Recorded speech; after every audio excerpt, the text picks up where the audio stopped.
नमस्कार। आज के इस खास विश्लेषण में आपका स्वागत है। क्या कभी ऐसा हुआ है कि किसी की सारी मेडिकल रिपोर्ट्स एकदम नॉर्मल हैं, सब कुछ परफेक्ट है, फिर भी वो इंसान लगातार थका हुआ, डरा हुआ या असुरक्षित महसूस कर रहा है? ऐसा क्यों होता है? चलिए आज इसकी गहराई में गोता लगाते हैं। आज के समय में हमारे पास हर तरह की एडवांस्ड मेडिकल टेस्टिंग मौजूद है ना? फिर भी लोग बिना किसी स्पष्ट कारण के पेट की समस्याओं, नींद की कमी या लगातार स्किन प्रॉब्लम से जूझते रहते हैं। आधुनिक चिकित्सा भी कभी-कभी इन फंक्शनल डिसऑर्डर्स का मूल कारण खोजने में काफी संघर्ष करती है। और यही एंट्री होती है एक बेहद प्राचीन यौगिक अवधारणा की, जिसे हम मूलाधार चक्र कहते हैं। हमारा ये विश्लेषण आज एक पुल की तरह काम करेगा। हम ये समझने की कोशिश करेंगे कि कैसे हमारा प्राचीन आध्यात्मिक ज्ञान और मॉडर्न मेडिकल साइंस दोनों वास्तव में एक ही सत्य की ओर इशारा कर रहे हैं। तो आज के इस विश्लेषण की रूपरेखा कुछ इस तरह रहेगी।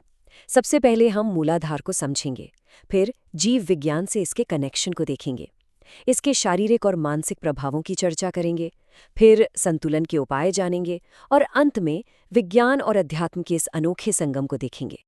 ठीक है, तो चलिए पूरे जोश के साथ शुरू करते हैं हमारे पहले भाग से, मूलाधार, जीवन का आधार। अगर इसके नाम को देखें तो संस्कृत में मूल का मतलब होता है जड़ या रूट और आधार का मतलब है सपोर्ट। इन दोनों को मिला दें तो बनता है जीवन का मूल आधार। इसे आप मानव चेतना का बुनियादी ऑपरेटिंग सिस्टम मान सकते हैं। योग परंपराओं की माने तो ये ऊर्जा केंद्र हमारे रीढ़ की हड्डी के बिल्कुल निचले हिस्से यानी बेस पर मौजूद होता है।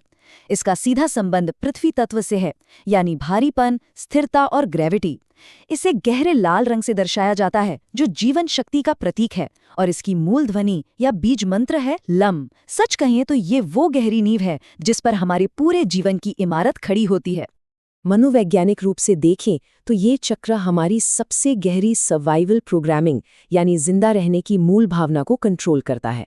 हमारा ब्रेन लगातार बैकग्राउंड में एक ही बुनियादी बायोलॉजिकल सवाल पूछता रहता है, क्या मैं सुरक्षित हूँ? जब कोई व्यक्ति शारीरिक रूप से जमीन से जुड़ा हुआ या ग्राउंडेड महसूस करता है तो उसे कमाल की स्थिरता मिलती है। हमारा डर, हमारी सुरक्षा और हमारी फिजिकल आइडेंटिटी, ये सब सीधे तौर पर इसी बुनियादी सवाल से जुड़े हैं।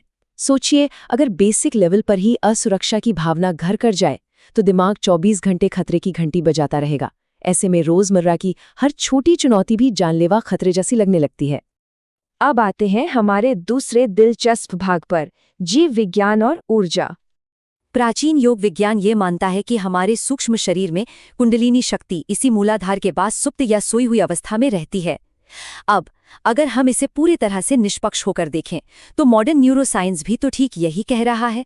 जिसे हमारे प्राचीन योगी चक्रों का असंतुलन कहते थे, आधुनिक विज्ञान उसे ऑटोनॉमिक नर्वस सिस्टम का फाइट, फ्लाइट और फ्रीज रिस्पॉन्स कहता है। हमारे दिमाग में मौजूद लिम्बिक इमोशनल सर्किट्स खतरे को भांपते ही तुरंत शरीर को आदेश देते हैं, लड़ो, भागो या बिल्कुल सुन पड़ जाओ। मतलब ये बिल्कुल वही प्राचीन ऊर्जावान प्रतिक्रिया है जिसे आज के वैज्ञानिक अपनी बायोलॉजिकल भाषा में समझा रहे हैं। और सबसे कमाल की बात यह है कि ये कंसेप्ट हवाई या केवल अमूर्त ऊर्जा तक सीमित नहीं है। इसके बिल्कुल ठोस शारीरिक समकक्ष भी मौजूद हैं। प्राचीन ज्ञान को अगर हम मॉडर्न मेडिसिन से मिलाकर देखें तो 5 प्रमुख कनेक्शन साफ साफ दिखाई देते हैं। पहला, रीढ़ के निचले हिस्से का स्नायु तंत्र यानी कॉक्सीजियल प्लेक्सस। दूसरा, पेल्विक फ्लोर की मांसपेशियां जो हमारे शरीर के कोर को स्थिरता देती हैं। तीसरा, एड्रिनल ग्रंथियां जो खतरे के समय कॉर्टिसोल और एड्रिनलाइन जैसे स्ट्रेस हार्मोन्स रिलीज करती हैं। चौथा है हमारी बड़ी आंत जो सीधे तौर पर हमारे गट ब्रेन कनेक्शन से जुड़ी है। और पांचवा, हमारी हड्डियां जो शरीर का मूल ढांचा है। ये सारी चीजें मिलकर मूलाधार के फिजिकल रूप को पूरी तरह प्रमाणित करती हैं। चलिए अब आगे बढ़ते हैं भाग 3 की ओर और देखते हैं इसके शारीरिक और मानसिक प्रभाव। यहाँ आगे बढ़ने से पहले एक बात बिल्कुल साफ कर देना बहुत जरूरी है। चक्रों का असंतुलन कभी भी आधुनिक मेडिकल डायग्नोसिस का रिप्लेसमेंट नहीं है। इस विश्लेषण का उद्देश्य किसी बीमारी का इलाज बताना नहीं है, बल्कि पूरी तरह निष्पक्ष रूप से ये जांचना है कि कैसी प्राचीन चिकित्सा प्रणालियों ने लंबे समय तक रहने वाली ऊर्जा की अस्थिरता को वास्तविक शारीरिक लक्षणों और बीमारियों से जोड़ा था। होता क्या है कि जब लोग लगातार डरे हुए या क्रॉनिक स्ट्रेस में रहते हैं तो उनका सिंपैथेटिक नर्वस सिस्टम हमेशा ओवरड्राइव में रहता है। नतीजतन एंग्जाइटी और पैनिक की स्थिति बनने लगती है और लोगों को भयंकर वाला बर्नआउट या एड्रीनल थकावट महसूस होती है। खतरा की इसी लगातार भावना के कारण शरीर में मसल गार्डिंग होने लगती है। इसका सीधा सा मतलब है कि कमर के निचले हिस्से और पेल्विक क्षेत्र की मांसपेशियां खुद को बचाने के लिए हमेशा सिकुड़ी रहती हैं, जिससे पीठ में क्रॉनिक दर्द बना रहता है। इतना ही नहीं, ये स्ट्रेस सीधे तौर पर आंतों की गतिशीलता या बाउल मोटिलिटी को बुरी तरह बिगाड़ देता है। गट माइक्रोबायोम असंतुलित हो जाता है और यही IBS यानी इरिटेबल बाउल सिंड्रोम जैसी गंभीर पाचन समस्याओं की असली जड़ बनता है। मेडिकल बैकग्राउंड वाले लोगों के लिए ये हिस्सा बेहद दिलचस्प होने वाला है। क्या आपने स्किन ब्रेन गट एक्सिस के बारे में सुना है? साइकोडर्मेटोलॉजी हमें बताती है कि त्वचा केवल शरीर का एक बाहरी कवर नहीं है, बल्कि इसका अपना एक न्यूरो इम्यूनो एंडोक्राइन स्वभाव होता है। जब लगातार तनाव के चलते शरीर में कॉर्टिसोल का लेवल बढ़ता है, तो ये हमारे पूरे इम्यून सिस्टम की वर्किंग को बदल कर रख देता है। इससे शरीर में क्रॉनिक सूजन या इन्फ्लेमेशन बहुत बढ़ जाती है और यकीन मानिए, यही सूजन सोराइसिस और एक्जिमा जैसी त्वचा की गंभीर बीमारियों को भड़काती है। सीधे शब्दों में कहें तो हमारी गहरी आंतरिक असुरक्षा हमारी त्वचा पर साफ दिखाई देने लगती है। अब जरा इन दोनों स्थितियों की तुलना करके देखते हैं। जब ये मूल आधार संतुलित होता है तो इंसान बिल्कुल शांत, जमीन से जुड़ा हुआ और मानसिक रूप से बहुत ज्यादा लचीला और मजबूत महसूस करता है। इसके बिल्कुल उलट, जब ये असंतुलित होता है तो व्यक्ति अक्सर डरा हुआ रहता है। उसे हमेशा भयंकर थकावट महसूस होती है और वो लगातार पैसों की चिंता या कहें फिनेंशियल ऑब्सेशन से घिरा रहता है। ये पहचानना बहुत जरूरी है कि लोग अपनी रोजमर्रा की जिंदगी में इन दोनों में से किस स्थिति का ज्यादा अनुभव कर रहे हैं, क्योंकि यही चीज तय करती है कि उनका संपूर्ण स्वास्थ्य कैसा रहने वाला है। तो फिर इसका समाधान क्या है? आइए देखते हैं भाग 4 में संतुलन और स्थिरता के उपाय। इस बायोलॉजिकल और एनर्जेटिक जड़ को वापस से बैलेंस करने के 6 बहुत ही स्पष्ट और अचूक कदम हैं। पहला, प्रकृति के साथ जुड़ना। घास पर नंगे पैर चलना या ग्राउंडिंग करना नर्वस सिस्टम को तुरंत शांत करता है। दूसरा है योगासन, जैसे ताड़ासन या मलासन, जो शरीर के निचले हिस्से में गजब की स्थिरता लाते हैं। तीसरा तरीका है डायफ्रामिक ब्रीदिंग, यानी 4 सेकंड में सांस अंदर लेना और 6 सेकंड में बाहर छोड़ना। लंबी सांस छोड़ने से हमारा पैरासिम्पैथेटिक नर्वस सिस्टम एक्टिवेट होता है, जो हमारी घबराहट को कम करता है।